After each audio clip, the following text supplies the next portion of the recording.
미성년자 11명을 성폭행해 15년간 복역했던 김근식 만기 출소를 하루 앞두고 수감생을 다시 이어가게 됐죠. 수감 전 추가 혐의가 드러나 검찰이 구속영장을 발부했기 때문인데 김근식의 출소와 관련해서 소아 성애증에 대한 관심도 좀 높아지고 있습니다. 이수정 경기대학교 범죄심리학과 교수와 함께 자세히 이 문제 짚어봅니다. 교수님 어서 오십시오. 네, 안녕하십니까. 진 교수님. 안녕하세요. 네, 안녕하세요.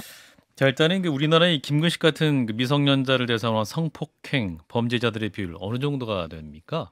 그러니까 아동을 대상으로 지금 아동 청소년 대상으로 강간이나 강제추행을 하는 사람들이 하루에 한 3건에서 4건. 하루에 3, 4건. 네, 그러니까 1년으로 치면 한 1,000 몇백 건 정도 되는 것으로 이제 추정이 되는데요. 예. 그 중에서 지금 김근식 같은 미성년 성폭행자는 사실은 많지 않습니다. 김근식처럼 이렇게 그야말로 초등학교 4, 5, 6학년 여자아이들만 위주로 계속 지속적으로 강간에 해당하는 행위를 하는 사람들은 지금 아까 그 얘기했던 1,000 몇백 명 중에 1년이면 한 기껏 한 10명 내외 이 정도가 이제 출소를 하지 않을까.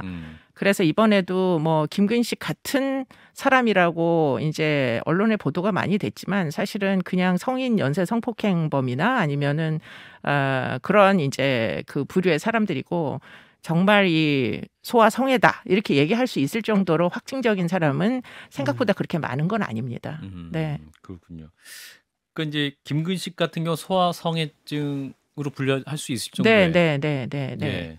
그럼 이러한 그 소아 성애증이라고 하는데 이거는 또 치료도 어렵다라는 또 말이 있습니다. 그러니까 뭐 성도착증을 주로 이제 뭐 여러 가지가 있으나 주로 한 8가지 정도를 많이들 말씀을 하시거든요. 근데 그 중에 이제 소아 성기호증, 소아 성애증이 그 중에 이제 하나인데 그거 말고도 많이 있습니다. 뭐 가학적인 세디스틱한 이런 성폭행범도 있고 하기 때문에 지금 이제 이런 뭐 파라필리아 이제 성도착이 있는 사람들은 사실은 치료가 굉장히 어렵습니다. 그러니까 일반 아동 성폭력범이 아니고요. 그 중에 이제 어떤 성적인 취향이 완전히 지금 분명해진 사람들 고착이라고 얘기하거든요. 그러면 사실 치료하기가 생각보다 쉽지가 않은 거죠.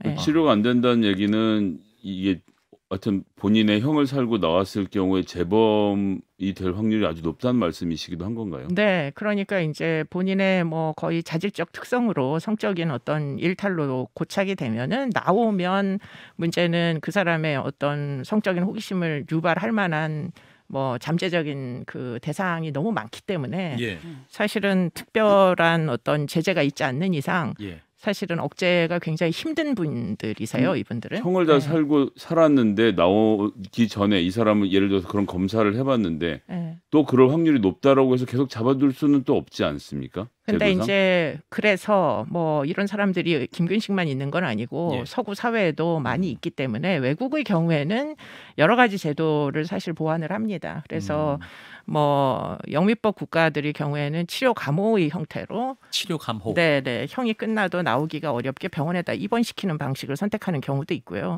그리고 독일의 경우에는 보안 감호라고 해가지고 보안 감호. 네, 그것도 역시 이제 뭐 치료적 세팅 비슷하게 수용을 시키는 이런 경우들도 있고 지금 뭐 보호 수용 제도를 운영하는 나라들도 있고 그렇기 때문에 사실은 이렇게 분명하게 아이들을 지속적으로 반복적으로 성폭행을 하는 사람들이 자유롭게 나와서 돌아다닐 수 있는 그런 국가가 생각보다 이제는 많지 않습니다. 저는 근데 사실 놀랐던 것은 미성년자를 11명이나 성폭행했는데 15년밖에 안 받았다.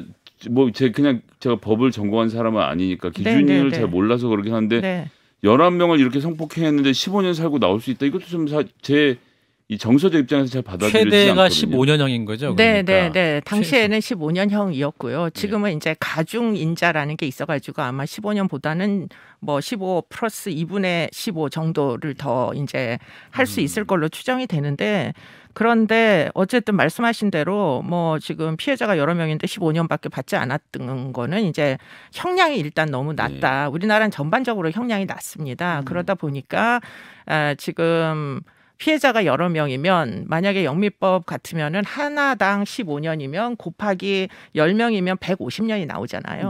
그러니까 그러한 형량을 부과하는 게 가능한데 우리나라는 이제 2분의 15만 가중하기 때문에 가중되는 방식이 다른 거예요. 아하. 그러다 보니까 형이 그렇게 길게 나오지 않는 거죠. 이제 김근식이 재구속 결정되기 전에 출소를 앞두었을 때는 그 의정부로 간다고 해가지고 의정부 시장이나 의정부 시민들이 또 결사 반대하시기도 했고 또 원래 가기로 했던 그 한국법무보호복지공단 경기 북부지부는 어떤 곳입니까? 그러니까 출소자들 중에 올 때 갈 데가 없는 분들이 있을 수 있잖아요. 예. 전과가 10번 이상 막 반복하다 보면 결국 가족이 다 버리게 됩니다.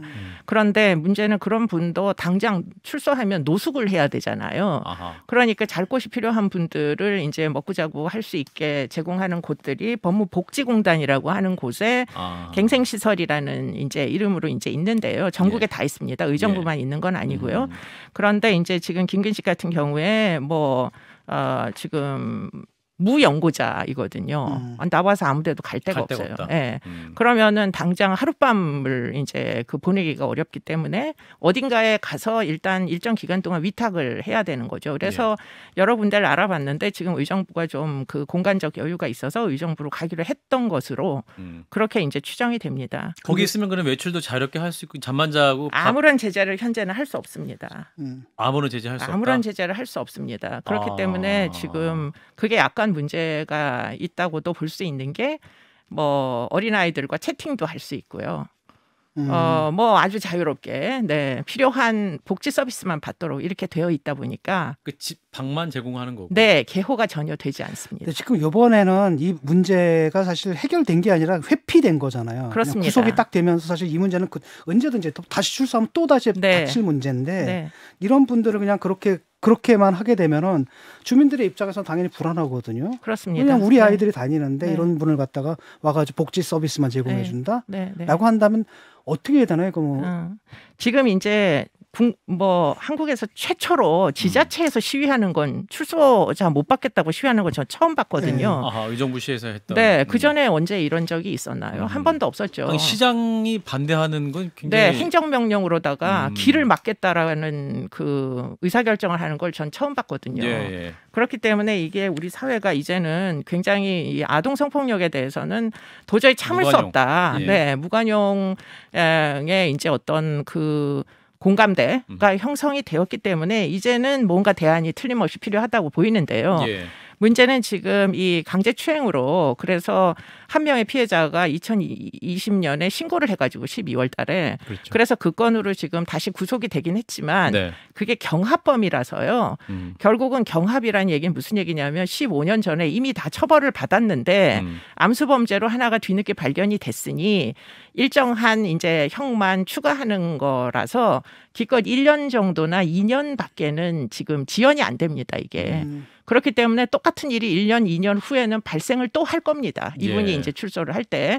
그렇기 때문에 그 사이에 제도를 현저히 개편을 해야 되는데 그런데 이제 지금 가장 바람직한 방법이 뭐냐 하는 걸 곰곰이 생각을 해보면 이분들은 사실은 이제 외국의 경우 같으면은 일단 돌아오기가 어렵다. 라는 거고요. 돌아오더라도 사회로 돌아오더라도 아주 타이트한 관리를 받는다라는 게 답이거든요.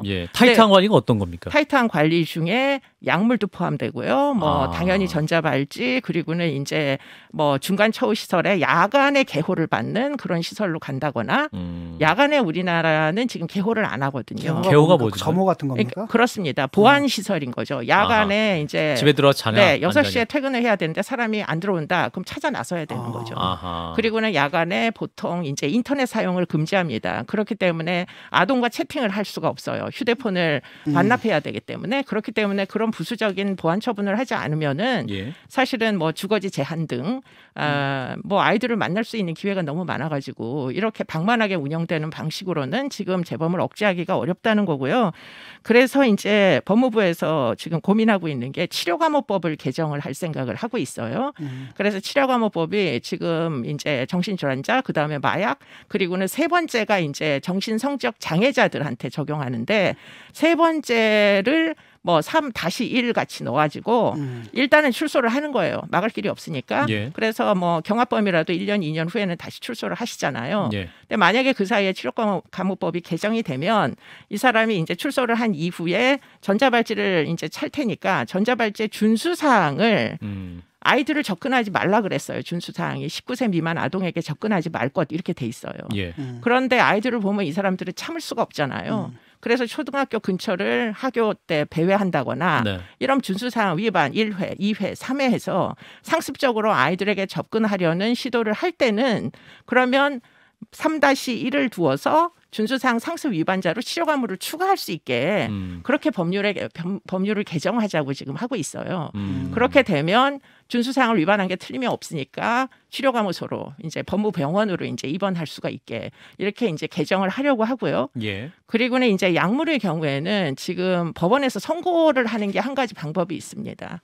약물이라면 어떤 거세약물, 거세약물 예, 남성 호르몬 억제제를 사용하는데요. 그것을 이제 지금 현재 우리나라의 약물법은 강제 선고를 하게 돼 있어요. 본인의 의사에 반해서도 주사를 맞아라. 주사를 맞아라. 근데 그게 사실 굉장히 어렵잖아요. 네. 그래서 활용이 별로 안 됩니다. 재판부에서 그거를 선고를 잘 안 해요. 신체형이잖아요. 일종의. 그렇습니다. 그렇기 때문에 대신에 많이 하는 게 뭐냐면 치료 감호소에 있으면서 치료 감호를 아까 정신성적 장애자들도 받을 수 있다고 말씀드렸잖아요. 네. 그러면 그 정신성적 장애자들 중에 치료 감호를 현재 받고 있는 사람 중에 만약에 주사를 뒤늦게라도 당신이 자의로 맞겠으면은 가출소를 시켜주는 제도가 있어요. 그렇기 때문에 만약에 김근식이 상습 이제 준수사항 위반으로 치료감호를 받더라도 만약에 정말 본인이 갱생의 의지가 있으면은 내가 가출소를 좀 시켜달라. 대신에 나 주사를 맞겠다.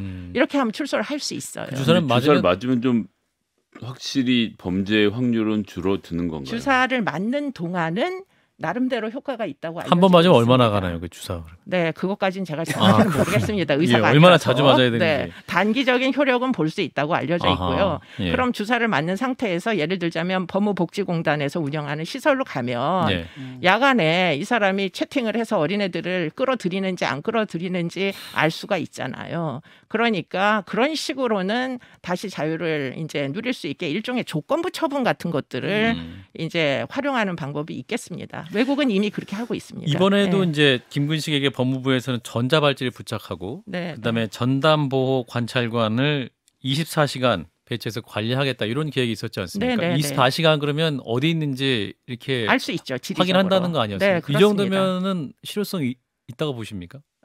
지금 이제 김근식 같은 경우에는 사실은 주거지가 불분명하기 때문에 1:1 보호관찰을 한다 손 치더라도 지금 주거지가 일단 분명해야 그렇죠. 지리적인 이 감시가 의미가 있잖아요.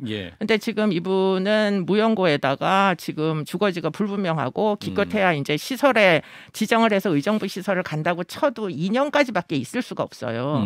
그 다음에 또 문제가 발생하는 겁니다. 그렇기 때문에 지금 이 부분을 뭔가 좀 대폭 개선을 하지 않으면 조금 힘들겠다 그런 생각을 할 수 있죠. 근데 지금 말씀하신 대로 김근식 씨 하나의 문제가 아니고 아주 좁게 봐도 1년에 10명이고 사실은 범위에 따라서는 뭐 이게 100명이 될 수 있고 500명, 1000명이 될 수 있는 거 아닙니까? 예, 그렇게 되면 이 사람들을 전부 다 24시간 따라다니면서 감시를 하는 시스템을 저희가 구축할 수 있는지 이것도 좀 궁금해지거든요. 그게 어렵죠. 그렇기 때문에 이제 그 외국의 경우에 시설 수용을 결국에는 할 수밖에 없는 게 뭐 독일 같은 경우에 보안 감호를 할 수밖에 없는 게 말씀하신 것처럼 사회에 풀어놓으면은 이게 관리 감독하기가 너무 어려워요. 그렇다고 끝도 한도 없이 보호관찰관을 뽑을 수는 또 없잖아요. 그러니까 가장 인간적인 대우를 하면서 가장 뭐 인간답게 병원 같은 여러 가지 의료적인 서비스를 하면서 시설에 있어라. 다만 당신이 나가면 결국은 그런 법률들은 대부분 목표가 형사정책의 목표가 있어야 되잖아요. 프로텍팅 소사이어티입니다. 사회 방위적 목적도 사실 있는 거죠. 왜냐하면 아이들은 자기 방어를 못하니까. 교수님께서 이제 재범에 있어서 그 김근식과 그 조두순 또 한때 세상을 딴독했던 그 두 사람의 차이가 있다. 그 차이를 그 동거인의 유무로 말씀하셨는데 어떤 말씀인가요? 그러니까 이제 지금 배우자라고 했더니 어디선가 이게 그런 건 뭐 문제를 지적을 해서 제가 얘기하려고 했던 것은 동거인은 감시를 하잖아요.